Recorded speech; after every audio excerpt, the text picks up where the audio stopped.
이 사건을 놓고 정치권에서 공방이 굉장히 거셉니다. 여야가 서로 상대방 게이트라고 주장을 하는데 이 사건이 특정 정치 세력만의 문제인지 어떻게 보고 있습니까?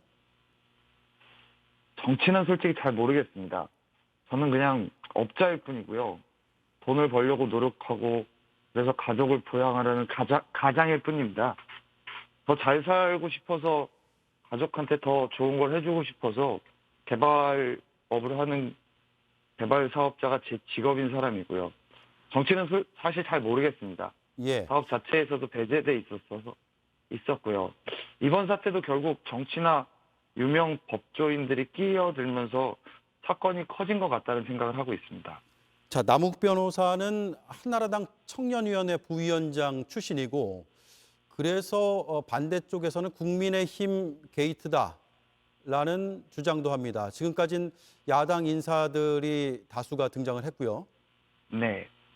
그 부분에 대해서는 저는 잘 야당 분들이 여기에 나온다 혹은 제가 한나라당 부위원장 출신인 건 맞는데 10년 전 일이고 그때는 이제 변호사를 할 때였기 때문에 변호사 일하는데 도움이 되지 않을까 하는 생각에서 그 일을 택했던 건데 그 직업을 택했던 건데 네. 지금은 저는 그냥 업자일 뿐입니다. 그러면 화천대유와 천화동인의 실제 지분 구조가 어떻게 되는지 알고 있습니까? 저도 이제 그전에는 사실은 몰랐고요. 그리고 굳이 제가 알 필요도 없었고, 근데 2019년 4월 달에 배당이 나오고 나서 저희끼리 비용 문제로 싸우게 됩니다. 네. 김만배 회장이 이제 비용 문제 얘기를 꺼내기 시작했고, 제가 부담하는 게 부당하다고 생각했던 가령 직원 월급 280억을 같이 부담하자고 하시고, 이런 얘기들이 사업에는 배제시켜 놓고 직원 월급은 같이 부담하자고 하고 그 전에도 많은 비용들을 이제 부담시켰는데 그런 것들이 부당해서 저는 이제 그 부분에 대해서 좀 싸웠고요.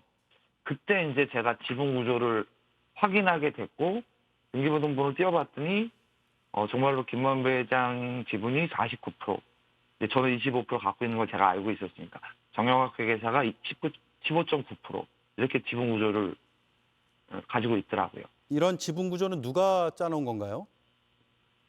저는 화천대유에서 진행한 걸로 알고 있습니다. 화천대유라고 하면 김만배 씨입니까? 이제 이걸 정확하게 말씀을 못 드리기가 어려운 게 구속돼 있는 상태에서 이게 다 이제 짜지고 저는 이제 변호사가 접견을 와서 제 부분에 대해서만 얘기를 해줬기 때문에 전체적으로 어떻게 이게 진행되고 짜지고 이랬던 거에 대해서는 저한테 소상하게 얘기를 해준 김만배 회장이 얘기를 해주지 않았습니다. 알겠습니다. 그 녹취록에 이런 내용도 있다고 합니다. 김만배 씨가 유동규 전 본부장에게 700억 원을 주기로 했다라는 취지의 내용인데 그리고 이 중에서 5억 원을 줬다라는 내용도 나온다고 알려져 있습니다. 김만배 씨는 네. 녹취하는 걸 알고 있어서 일부러 틀리게 얘기했다 이렇게 주장을 하고 있습니다. 녹취록이 맞나요? 아니면 김만배 씨 주장이 맞을까요? 죄송하지만 그 자리에 일단 제가 없었습니다. 네. 그리고 이게 누구 주장이 맞는가 솔직히 저도 모르겠습니다. 이게 녹취록이 있다니까 녹취록 얘기가 맞는 건지 김만배 회장이 허언을 했다. 근데 솔직히 김만배 회장이 거짓말을 진짜 많이 하긴 하거든요. 하나의 궁금증으로 또 하나 모아지는 게 네. 유동규 전 본부장의 실제 지분, 그러니까 명목상으로 드러나지 않는 실질 지분이 있나요? 이 부분의 진실은 정말로 유동규, 김만배 씨만이 알고 있을 겁니다. 예. 두 분이 진실을 밝혀야 된다고 생각을 하고요. 그렇습니다. 예, 예.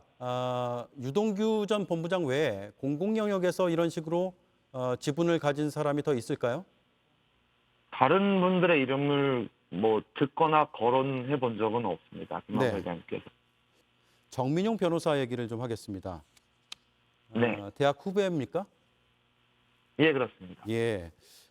성남도시공사에 입사하게 해준 게 맞나요? 입사하게 입사하게 해줬다는 얘기는 좀 다른 얘기고요. 성남도시개발공사에서 지원 채용 얘기가 있던데 지원해보면 어떻겠냐는 얘기를 이제 술자리에서 해서 권유한 적은 있습니다. 네. 그러면 그 소개 권유가 화천대유가 들어간 컨소시엄이 대장동 사업자로 선정되기 위한 목적도 담고 있었을까요? 솔직히 당시에 사업에 도움이 될 거라는 생각을 한 건 맞습니다.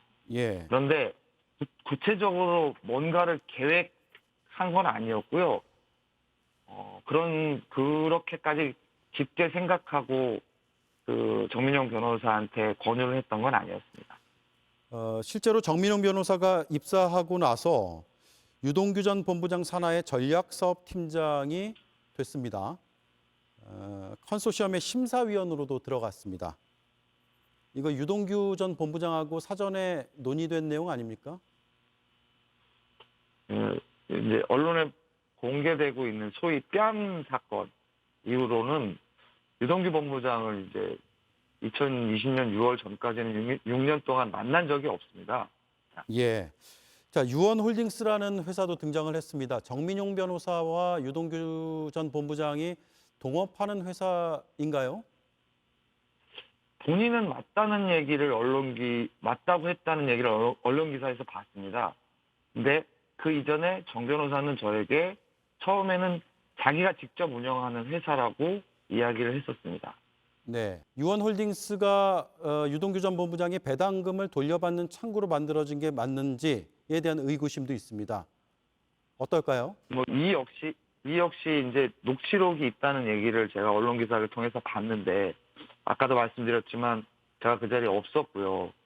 그다음에 뭐 김만배 회장이나 정영학 회사를 만나지 않을 시기였기 때문에 저도 이 얘기를 듣고 되게 엄청 이제 당황하고 있습니다. 지금도. 예. 네. 남욱 변호사 본인도 사업을 위한 로비 활동을 했습니까?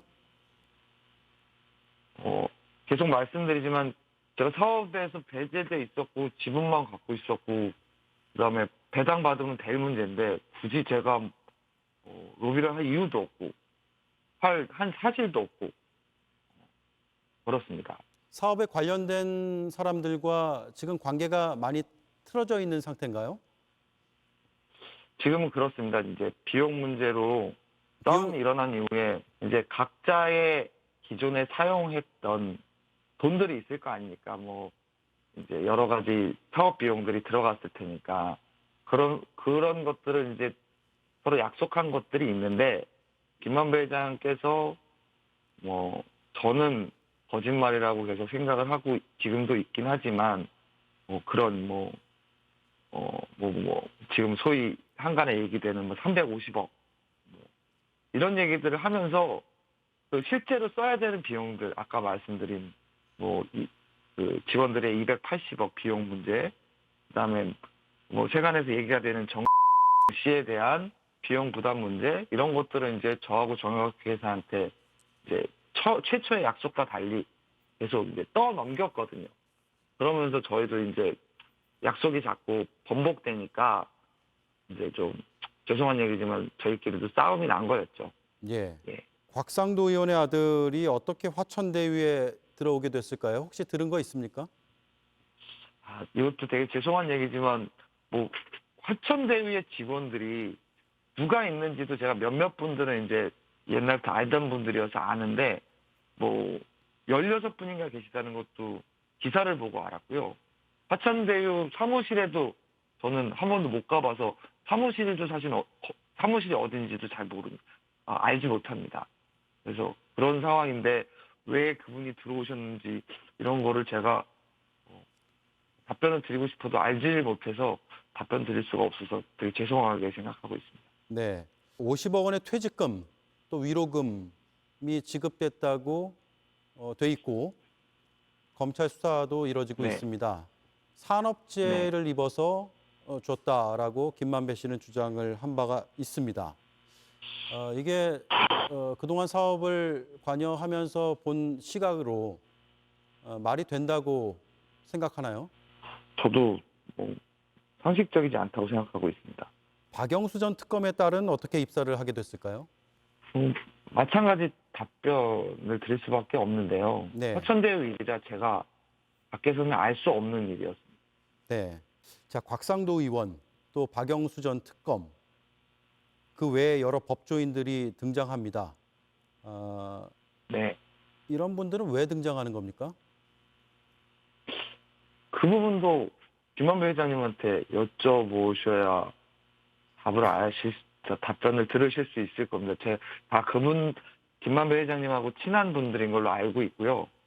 왜 그분들이 그 자문 혹은 고문 변호사로 오셨는지는 김만배 회장님께서만 알고 계실 것 같습니다. 권순일 전 대법관이 대법원에 있을 때 특정 사건에 대한 역할을 한 게 아니냐는 의구심이 있습니다.